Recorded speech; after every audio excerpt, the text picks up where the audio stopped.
ಧ್ವಂಸ ಗುರು, ಧ್ವಂಸ ಮಾಡಾಕ್ಬಿಟ್ರಲ್ಲ ಗುರು ನಮ್ಮ ಹುಡುಗರು. ಅಯ್ಯಯ್ಯೋ, ವಿಜಲ್ ಪೋಡು, ವಿಜಲ್ ಪೋಡು, ಹೆಂಗ ಪೋಡುಮಾ, ಹೆಂಗ ಪೋಡುಮಾ, ಅಮುಕು ಡುಮುಕು ಡುಮುಕು ಡುಮುಕು. ಚಿಂದಿ ಗುರು, ಚಿಂದಿ ಚಿಂದಿ ಮಾಡಾಕ್ಬಿಟ್ರು ನಮ್ಮ ಆರ್ ಸಿ ಬಿ ಹುಡುಗರು. ಪತಿದಾರ್ ಗುರು, ಎಂತೆಂತ ಕ್ಯಾಪ್ಟನ್ಗಳು ಮಾಡಕ್ ಆಗದೆ ಇರೋದನ್ನ ಪತಿದಾರ್ ಮಾಡಾಕ್ಬಿಟ್ನಲ್ಲ ಗುರು. ಎಷ್ಟು ವರ್ಷಗಳು ಎಂತೆಂತ ಲೆಜೆಂಡ್ಸ್ಗಳು ಬಂದೋಗಿದ್ದಾರೆ ನಮ್ಮ ಆರ್ ಸಿ ಬಿ ಟೀಮಲ್ಲಿ, ಆದ್ರೂ ಕೂಡ ಅವ್ರು ಮಾಡಕ್ ಆಗದೆ ಇರುವಂತ ಒಂದು ಸಾಧನೆನ ಸೊ ನಮ್ಮ ಪತಿದಾರ್ ಅವರ ಒಂದು ಕ್ಯಾಪ್ಟನ್ಶಿಪ್ ಅಲ್ಲಿ ಆಯ್ತಲ್ಲ, ಚಿಂದಿ ಗುರು. ಆ್ಯಂಡ್ ಈ ಸಾರಿ ಮಾತ್ರ ನಮ್ಮಿಂದ ಕಪ್ ಕಿತ್ಕೊಳ್ಳೋ ಅಂತ ತಾಕತ್ ನನ್ನ ಮಗನಿಗೂ ಇಲ್ಲ. ಯಾಕಂದ್ರೆ ಅಷ್ಟು ಸಖತ್ತಾಗಿರುವಂಥ ತಂಡ ಇದೆ. ಅದು ಬ್ಯಾಟಿಂಗು, ಬೌಲಿಂಗ್ ಅಷ್ಟೇ ಅಲ್ಲದೆ ಫೀಲ್ಡಿಂಗಲ್ಲೂ ಪ್ರತಿ ಒಂದು ಡಿಪಾರ್ಟ್ಮೆಂಟಲ್ಲೂ ಕೂಡ ಅದ್ಭುತವಾಗಿದೆ. ಮುಖ್ಯವಾಗಿ ಒಂದು ಒಳ್ಳೆ ಇಂಟೆಂಟ್ ಇಟ್ಕೊಂಡು ಬರ್ತಿದ್ದಾರೆ. ಯಾವನು ಕೂಡ ಅಷ್ಟೇ ಥರ ನೋಡ್ಕೊಂಡು ಆಡಬೇಕು ಆ ಥರ ಏನೂ ಇಲ್ಲ. ಬರಬೇಕು, ಹೊಡಿಬೇಕು, ಔಟ್ ಆಗಬೇಕು, ಮತ್ತೊಬ್ಬ ಬರ್ತಾನೆ, ಹೊಡಿತಾನೆ, ಔಟ್ ಆಯ್ತಾನೆ. ಒಟ್ಟಿನಲ್ಲಿ ಸ್ಕೋರ್ ಬೋರ್ಡಲ್ಲಿ ಸ್ಕೋರು ಹಂಗೆ ಇನ್ಕ್ರೀಸ್ ಆಗ್ತಾ ಇರಬೇಕು. ವಿಕೆಟ್ ಕಾಲಮ್ ನೋಡ್ಕೊಳಂಗಿಲ್ಲ, ಓನ್ಲಿ ಸ್ಕೋರ್ ಮಾತ್ರ ನೋಡಬೇಕು. ಎಲ್ಲೂ ತಡೆದಾಡಬೇಕು ಅನ್ನೋ ಒಂದು ಇಂಟೆಂಟೇ ಇಲ್ಲ. ಸೊ ಆ ಒಂದು ಇಂಟೆಂಟ್ ಇದ್ರೇನೆ ನಾವು ಗೆಲ್ಲೋಕ್ಕಾಗುವಂಥದ್ದು ಪಂದ್ಯಗಳನ್ನ. ಇಲ್ಲ ಅಂತಂದರೆ ತಡೆದಾಡ್ತೀವಿ ಅಂತಂದರೆ ಚಿಕ್ಕ ಚಿಕ್ಕ ಸ್ಕೋರ್ಗಳಿಗೆಲ್ಲ ಡಿಫೆಂಡ್ ಮಾಡ್ಕೊಳ್ಳೋದು ಸಿಕ್ಕಾಪಟ್ಟೆ ಕಷ್ಟ ಆಗುತ್ತೆ. ಅಗ್ರೆಸಿವ್ ಆಗಿ ಹೋಗಬೇಕು, ಪ್ಲೇ ಬೋಲ್ಡ್ ಅನ್ನೋದನ್ನ ತೋರಿಸ್ಕೊಡ್ಬೇಕು. ಓಕೆ, ಸೊ ಅದನ್ನು ಮಾಡ್ತಿದ್ದಾರೆ ಅಂತಲೇ ಹೇಳ್ತೀನಿ. ಆ್ಯಂಡ್ ಅಂಬಟಿ ರಾಯ್ಡು ಆ್ಯಂಡ್ ಬದ್ರಿನಾಥ್ ಯಾವ ಗುಹೆ ಸೇರ್ಕೊಂಡ್ಬಿಟ್ಟವ್ರೋ ಗೊತ್ತಿಲ್ಲ. ಅವ್ರು ಹುಡ್ಕಾಡಿದೆ ನಾನು, ಈ ಬೇರೆ ಬೇರೆ ಚಾನಲ್ ಎಲ್ಲ ಚೇಂಜ್ ಮಾಡಿ ನೋಡಿದೆ. ಅಂಬಟಿ ರಾಯ್ಡು ಹುಡ್ಕೋಕ್ಕೆ ಇಂಗ್ಲೀಷ್ ಹಿಂದಿ ಚಾನಲ್ ನೋಡಿದೆ. ಸೊ ಇವನಿಗೆ ತಮಿಳ್ ಚಾನಲ್ ಎಲ್ಲ ಹುಡುಕಾಡಿದೆ, ಎಲ್ಲೂ ಕೂಡ ನನ್ನ ಮಕ್ಕಳು ಸಿಗಲಿಲ್ಲ ಕಾಮೆಂಟ್ರಿ ಮಾಡೋ ಟೈಮಲ್ಲಿ. ಯಾಕಂತಂದರೆ ಇಬ್ಬರು ಸಿಕ್ಕಾಪಟ್ಟೆ ಎಗರಾಡ್ತಾ ಇದ್ರು. ನಾನು ನೋಡ್ತಾ ಇದ್ದೆ ಕೆಲವು ದಿನಗಳಿಂದ. ಇಬ್ಬರು ನನ್ನ ಮಕ್ಕಳು ಆರ್ ಸಿ ಬಿ ಬಗ್ಗೆ ಹಾಗೆ, ಆರ್ ಸಿ ಬಿ ಹಿಂಗೆ, ಆರ್ ಸಿ ಬಿ ಟೂರ್ನಮೆಂಟಲ್ಲಿ ಇರಬೇಕು, ಆದರೆ ಕಪ್ ಗೆಲ್ಲಬಾರ್ದು, ಈ ಸರಿ ಚೆನ್ನಾಗಿ ಗೆಲ್ಲಬೇಕು.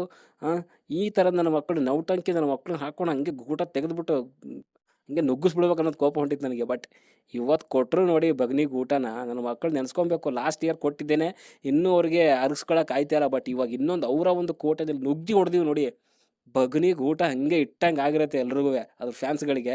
ಅಲ್ಲಿ ನೋಡ್ತಾ ಇದ್ನಲ್ಲ ಎಕ್ಸ್ಪ್ರೆಷನ್ಗಳು, ಬಾಂಗ್ಲಾದೇಶದ ಪ್ಲೇಯರ್ಗಳ ಎಕ್ಸ್ಪ್ರೆಷನ್ ಇರುತ್ತಲ್ಲ ಇಂಡಿಯಾ ಮೇಲೆ ಸೋಲೋ ಟೈಮಲ್ಲಿ, ಹಾಗೆ ಕಣ್ಣೀರು ಹಾಕೋದು ಒಂದೇ ಬಾಕಿ ನನ್ನ ಮಕ್ಕಳಿಗೆ.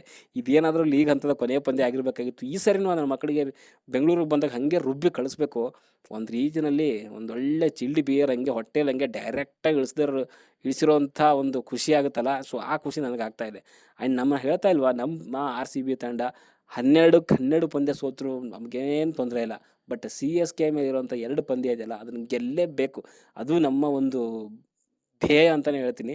ಆ್ಯಂಡ್ ಅದರಲ್ಲೂ ಮುಖ್ಯವಾಗಿ ನಮ್ಮ ಹುಡುಗರು ಪಕ್ಕಾ ಅದ್ಭುತವಾಗಿ ಆಡ್ತವ್ರೆ. ಬೌಲಿಂಗ್ ಚಿಂದಿ, ಬ್ಯಾಟಿಂಗ್ ಖಡಕ್ಕು, ಆ್ಯಂಡ್ ಫೀಲ್ಡಿಂಗ್ ಅಂತೂ ಗನ್ ಅಂತಲೇ ಹೇಳ್ತೀನಿ. ಓಕೆ, ಸೊ ಆಲ್ರೆಡಿ ನೋಡಿದರೆ ಪಂದ್ಯ ಏನೇನಾಯಿತು ಅಂತ. ಪಂದ್ಯ ಬಗ್ಗೆ ಮಾತಾಡೋಣ. ಸೊ ಟಾಸ್ ಗೆದ್ದಂತಹ ಅಲ್ಲಿ ಋತುರಾಜ್ ಗಾಯಕ್ವಾಡ್ ಅವರು ಆರ್ ಸಿ ಬಿಗೆ ಬ್ಯಾಟಿಂಗ್ ಇಳಿಸ್ತಾರೆ, ಅವರು ಫೀಲ್ಡಿಂಗ್ ಆಯ್ಕೆ ಮಾಡ್ಕೊತಾರೆ. ಆ್ಯಂಡ್ ಬ್ಯಾಟಿಂಗ್ ಬಂದಂತಹ ಆರ್ ಸಿ ಬಿ ತಂಡ and Phil Salt and Kohli ಇಬ್ಬರು ಕೂಡ ಸಖತ್ತಾಗಿ ಆಡ್ತಾರೆ. ಆ್ಯಂಡ್ ಫಸ್ಟ್ ಒಂದು 3 ಓವರ್ಸ್ ಸಖತ್ತಾಗಿರೋ ಒಂದು ಸ್ಕೋರ್ ಬರುತ್ತೆ. ಅದರಲ್ಲೂ ಮುಖ್ಯವಾಗಿ ಫಿಲ್ ಸಾಲ್ಟ್ ಅವರು ಸಖತ್ತಾಗಿರೋಂಥ ಸ್ಟ್ರೋಕ್ ಮಾಡ್ತಾರೆ. ಅದು ಅಶ್ವಿನ್ ಆದ್ರೆ ಆಗಿರ್ಬೋದು, ಖಲೀಲ್ ಅಹ್ಮದ್ ಇಬ್ಬರು ಕೂಡ ಒಂದು ಕ್ಲಾಸ್ ತೊಗೊತಾರೆ, ಒಂದು ಒಳ್ಳೆ ಸ್ಕೋರ್ ತರ್ತಾರೆ. 2ನೇ ಓವರಲ್ಲೇ ಅಶ್ವಿನ್ ತೊಗೊಂಡ್ಬರ್ತಾರೆ, ಬಟ್ ಬಿಡಲಿಲ್ಲ.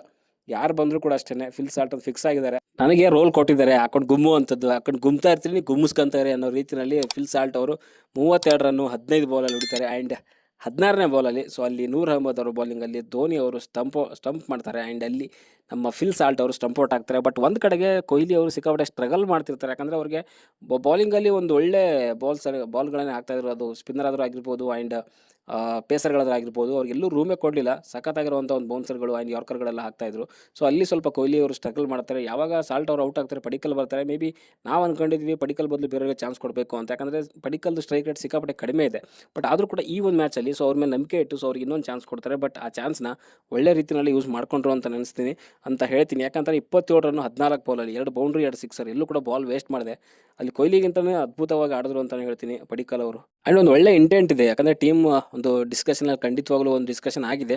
ಏನಂತಂದರೆ ಜಾಸ್ತಿ ಬಾಲ್ಗಳನ್ನ ವೇಸ್ಟ್ ಮಾಡೋಂಗಿಲ್ಲ, ಬಟ್ ಸ್ಟ್ರೋಕ್ಗಳನ್ನ ಮಾಡಬೇಕು, ಬಿಗ್ ಶಾಟ್ಗಳನ್ನ ಹೊಡಿಬೇಕು, ಸ್ಟ್ರೈಕ್ ರೇಟ್ನ ಮೇಂಟೈನ್ ಮಾಡಬೇಕು ಅನ್ನೋದ್ರ ಬಗ್ಗೆ ಡಿಸ್ಕಷನ್ ಆಗಿದೆ ಅಂತ ಹೇಳ್ತಿದ್ದಾರೆ.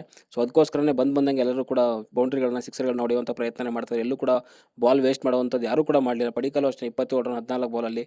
ಸೊ ಅಶ್ವಿನ್ ಅವರ ಬೌಲಿಂಗಲ್ಲಿ ಋತುರಾಜ್ ಗಾಯಕ್ವಾಡ್ ಅದ್ಭುತವಾಗಿರುವಂಥ ಒಂದು ಕ್ಯಾಚ್ ಹಿಡಿತಾರೆ. ಸೊ ಅಲ್ಲಿ ಪಡಿಕಲ್ ಔಟ್ ಆಗ್ತಾರೆ. ಒಂದು ಕಡೆಗೆ ಕೊಹ್ಲಿ ಅವರು ಸ್ಟ್ರಗಲ್ ಮಾಡ್ತಿದ್ರು ಕೂಡ ಸೊ ಒಂದು ಬೇರೆ ಬ್ಯಾಟ್ಸ್ಮನ್ಗಳ ಕಡೆಯಿಂದ ರನ್ಗಳು ಒಂದು ಬರ್ತಾ ಇತ್ತು ಹಾಗೇನೆ. ಆ್ಯಂಡ್ ಪಡಿಕಲ್ ಔಟ್ ಆದಮೇಲೆ ಬಂದ ರಜತ್ ಪತಿದಾರ್. ಸೊ ರಜತ್ ಪತಿದಾರು ಅಷ್ಟೇ ಬಂದಾಗೇ ಬಾರಿಸುವಂಥ ಪ್ರಯತ್ನ. ಆ್ಯಂಡ್ ಅದ್ಭುತವಾಗಿ ಒಂದು ಬ್ಯಾಟಿಂಗ್ನ ಆಡ್ತಾರೆ. 51 ರನ್ 32 ಬಾಲಲ್ಲಿ ಅವ್ರಿಗೊಂದು 3 ಸಾರಿ ಜೀವದಾನ ಸಿಗುತ್ತೆ. 17 ರನ್ ಇದ್ದಾಗ, 18 ರನ್ ಇದ್ದಾಗ, ಆ್ಯಂಡ್ 20 ರನ್ ಇದ್ದಾಗ 3 ಕ್ಯಾಚಸ್ಗಳನ್ನ ಮಿಸ್ ಮಾಡ್ತಾರೆ. ಎಲ್ಲನೂ ಕೂಡ ಹಿಡಿಯುವಂಥ ಕ್ಯಾಚಸ್ಗಳೇ. ಬಟ್ ಆದರೆ ಸಿ ಎಸ್ ಕೆ ಒಂದು ಫೀಲ್ಡರ್ ಕಡೆಯಿಂದ ಒಂದು ತಪ್ಪಾಗುತ್ತೆ ಅಂತಲೇ ಹೇಳ್ಬೋದು. ಸೊ ಅಲ್ಲಿ ಒಂದು 3 ಜೀವಧಾನಗಳನ್ನ ಯೂಸ್ ಮಾಡ್ಕೊಂಡು 51 ರನ್ ಬಾರಿಸ್ತಾರೆ. ಸೊ ಅಲ್ಲಿ ಕೊಹ್ಲಿ ಸ್ಟ್ರಗಲ್ ಮಾಡ್ತಿದ್ರು ಆ್ಯಂಡ್ ಅವರು ಕೂಡ ಅಷ್ಟೇ. ಸೊ ನೂರ್ ಅಹ್ಮದ್ ಅವರ ಒಂದು ಬೌಲಿಂಗಲ್ಲಿ ರಚೀಂದ್ರ ರವೀಂದ್ರ ಅವರಿಗೆ ಕ್ಯಾಚ್ ಕೊಟ್ಟು ಔಟ್ ಆಗ್ತಾರೆ ಅಂತಲೇ ಹೇಳ್ತೀನಿ. ಆ್ಯಂಡ್ ನೆಕ್ಸ್ಟ್ ಬಂತ ಲಿವಿಂಗ್ಸ್ಟನ್ ಕೂಡ ಅಷ್ಟೇ, ಜಾಸ್ತಿ ಹೊತ್ತಿಲ್ಲ, 10 ರನ್ನು 9 ಬಾಲಲ್ಲಿ 1 6 ಹೊಡಿತಾರೆ ಅಷ್ಟೇ. And Jitesh Sharma 12 run 6 ಬಾಲಲ್ಲಿ 200 strike rate. And team David ಕೊನೆಗೆ ಒಂದು 3 ಸಿಕ್ಸರ್ಗಳನ್ನ ಬಾರಿಸಿ ಒಂದು ಇನ್ನಿಂಗ್ಸ್ನ ಒಳ್ಳೆ ರೀತಿಯಲ್ಲಿ ಎಂಡ್ ಮಾಡ್ತಾರೆ ಅಂತಲೇ ಹೇಳ್ತೀನಿ. ಆ್ಯಂಡ್ ಅವ್ರ ಕಡೆಯಿಂದ ಬೌಲಿಂಗಲ್ಲಿ ಡೀಸೆಂಟಾಗಿ ಮಾಡಿರೋವಂಥದ್ದು ಅಂತಂದರೆ ಅಲ್ಲಿ ನೂರ್ ಅಹ್ಮದ್ 3 ವಿಕೆಟ್ ತೆಗಿತಾರೆ. ಸೊ 4 ಓವರಲ್ಲಿ 36 ರನ್ಗಳನ್ನು ಕೊಟ್ಟು, ಸೊ ಡೀಸೆಂಟ್ ಬೌಲಿಂಗ್ ಅಂತ ಹೇಳ್ತೀನಿ. ಯಾಕಂತಂದರೆ ಅವರು ಪರವಾಗಿಲ್ಲ, ಒಂದು 3 ವಿಕೆಟ್ನ ತೆಗೆದಾರೆ ಅಟ್ಲೀಸ್ಟ್. ಬಟ್ ಇನ್ನು ಮಿಕ್ದವರೆಲ್ಲ ಸಿಕ್ಕಾಪಟ್ಟೆ ದುಬಾರಿನೂ ಆದರು ಆ್ಯಂಡ್ ವಿಕೆಟು ಕೂಡ ಎತ್ತಿ. ಆ್ಯಂಡ್ CSK ಈ ಒಂದು ಚೇಸ್ನ ಮಾಡೋಕ್ಕೆ ಶುರು ಮಾಡಿದಾಗ ರಚಿನ್ ರವೀಂದ್ರ ಆ್ಯಂಡ್ ತ್ರಿಪಾಠಿ ಅವರು ಓಪನಿಂಗ್ ಬರ್ತಾರೆ. ಆ್ಯಂಡ್ ತ್ರಿಪಾಠಿ ಅಗೇನ್ ಮತ್ತೆ ಫೇಲ್ ಆಗ್ತಾರೆ 5 ರನ್ನು 3 ಬಾಲಲ್ಲಿ. ಸೊ ಅವರು ಕೂಡ ಹಸಲ್ವುಡ್ ಬೌಲಿಂಗಲ್ಲಿ ಫಿಲ್ ಸಾಲ್ಟ್ ಅವರಿಗೆ ಕ್ಯಾಚ್ ಕೊಟ್ಟು ಔಟ್ ಆಗ್ತಾರೆ. ಆ್ಯಂಡ್ ನೆಕ್ಸ್ಟ್ ಬಂದಂಥ ಋತುರಾಜ್ ಗಾಯಕ್ವಾಡ್ ಅವರು ಅಷ್ಟೇ ಜಾಸ್ತಿ ಹೊತ್ತಿರಲಿಲ್ಲ, ಡಕ್ಔಟ್ ಆಗ್ತಾರೆ. ಇವತ್ತು 4 ಬಾಲ್ ಆಡ್ತಾರೆ ಹಸಲ್ವುಡ್ ಬೌಲಿಂಗಲ್ಲಿ. ಸೊ ಅಲ್ಲಿ ಮನೋಜ್ ಬಂದಂಗೆ ನಮ್ಮ ಕನ್ನಡದ ಹುಡುಗನಿಗೆ ಕ್ಯಾಚ್ ಕೊಟ್ಟು ಔಟ್ ಆಗ್ತಾರೆ. ದೀಪಕ್ ಕೂಡ ಅಷ್ಟೇ ಜಾಸ್ತಿ ಹೊತ್ತಿರಲಿಲ್ಲ, ಸ್ಯಾಮ್ ಕರನ್ ಆ್ಯಂಡ್ ಅವರು ಕೂಡ ಸ್ಟ್ರಗಲ್ ಮಾಡ್ತಾರೆ. ಆ್ಯಂಡ್ ನೆಕ್ಸ್ಟ್ ಬಂದಂಥ ಶಿವಮ್ ದುಬೆ, ಸೊ ಅವರು ಜಸ್ಟ್ ಒಂದು 19 run in 15 ball, so struggle ಮಾಡ್ತಾರೆ. ಆ್ಯಂಡ್ ರವೀಂದ್ರ ಜಡೇಜಾ 25 ರನ್ನು ಕೊನೆಗೆ 19 ಬಾಲಲ್ಲಿ ಆಡಿಲ್ಲ. ಆ್ಯಂಡ್ ರಚಿನ್ ರವೀಂದ್ರ ಅಷ್ಟೇ, ಸೊ ಅವರೊಬ್ಬರು 41 ರನ್ನು 31 ಬಾಲ್. ಅಲ್ಲಿರುವಂಥ ಯಾವ ಒಬ್ಬ ಬ್ಯಾಟ್ಸ್ಮನ್ ಕಡೆಯಿಂದ ಕೂಡ ಗೆಲ್ಲುವಂಥ ಒಂದು ಇಂಟೆಂಟ್ ಕಾಣಲೇ ಇಲ್ಲ. ಶಾಟ್ ಹೊಡಿಬೇಕು ಗೆಲ್ಲಬೇಕು ಅನ್ನೋ ಒಂದು ಇಂಟೆಂಟ್ ಕಾಣಿಲ್ಲ CSK ಕಡೆ. ಯಾಕಂದರೆ ಆಲ್ರೆಡಿ ಅವರು ಬಿಗ್ ಸ್ಕೋರ್ನ ನೋಡಿ 196ದು, ಸೊ ಆಲ್ರೆಡಿ ಅವರು ಸೋಲು ಒಪ್ಕೊಳ್ಳೋ ರೀತಿಯಲ್ಲೇ ಕಾಣಿಸ್ತಾ ಇದ್ರು.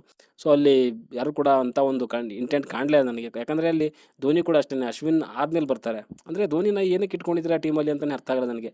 ಜಸ್ಟ್ ಕೀಪಿಂಗೋಸ್ಕರ ಇಟ್ಕೊಂಡಿದ್ದೀರಾ? ಖಂಡಿತವಾಗ್ಲೂ ಆಗಲ್ಲ. ಯಾಕಂದರೆ ಇವಾಗ ಬ್ಯಾಟಿಂಗಲ್ಲೂ ಬೇಕಾಗುತ್ತೆ. ಜಸ್ಟ್ ನೋಡಿ ಅವರು ಯಾವಾಗ ಅಂತಂದರೆ 15 ಓವರ್ ಇದ್ದಾಗ ಕೂಡ ಬರಲ್ಲ, ಅಶ್ವಿನ್ನ ಕಳಿಸ್ತಾರೆ.